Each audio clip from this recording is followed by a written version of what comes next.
समीक्षा कही जा रही है, सर इसको कैसे देखते हैं? देखिए, भरत तिवारी का जो मुठभेड़ हुआ है उसमें कांड दर्ज हुए हैं और उसके अनुसंधान के लिए डीआईजी शाहाबाद को, उसके पर्यवेक्षण के लिए डीआईजी शाहाबाद को पुलिस मुख्यालय के स्तर से प्राधिकृत किया गया है।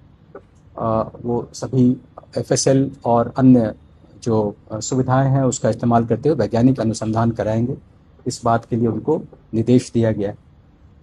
इससे रिलेटेड आपको एक और जानकारी होगी कि इस मामले में हाई कोर्ट के रिटायर्ड जस्टिस की अध्यक्षता में एक न्यायिक जांच आयोग का भी गठन किया गया है, जिसका उद्देश्य है कि इस मामले में निष्पक्ष और पारदर्शी तरीके से जांच हो। टोटल कितने एफआईआर हुए हैं? उसमें 2 एफआईआर हुए। परिजन को भी एफआईआर नहीं, उसमें 2 एफआईआर हुए हैं और दोनों एफआईआर का नंबर जो है एक 169-26 है और दूसरा 170-26 है।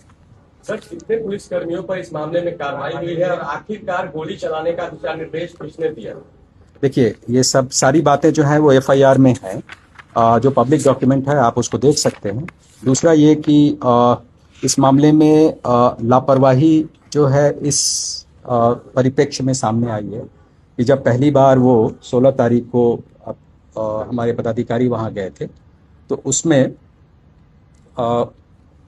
जो अभियुक्त था उसको उन्होंने ठीक से हैंडल नहीं किया, टाइमली उसको नियंत्रण में नहीं ला सके और उसका वीडियो वगैरह वायरल हुआ। इस आरोप में एक एसएचओ, 2 सब इंस्पेक्टर, एक एएसआई और एक कांस्टेबल जो थाना से गए थे उनको सस्पेंड किया गया।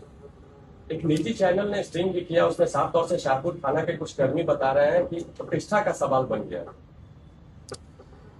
ये मामला जो है चूंकि न्यायिक जांच में है इसलिए पुलिस के स्तर से इसमें कोई भी बयान देना उचित नहीं होगा। ये सब जुडिस करना होगा, मैटर को प्रेजुडिस करना होगा रादर।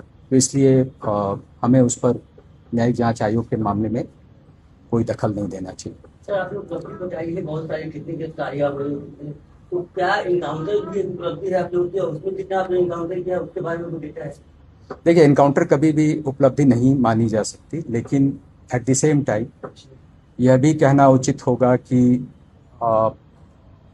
जहाँ भी हमारी अपनी जान को खतरा होगा वहाँ सेल्फ डिफेंस में पुलिस जो है वो आत्मरक्षार्थ गोली चलाती है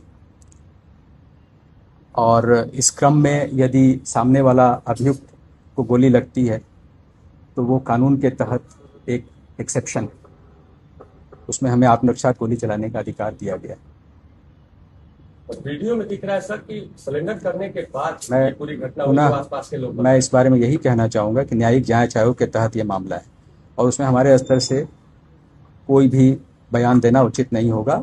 डीआईजी शाहाबाद इस कांड के अनुसंधान के लिए प्राधिकृत किए गए हैं, हमें उसका इंतजार करना चाहिए।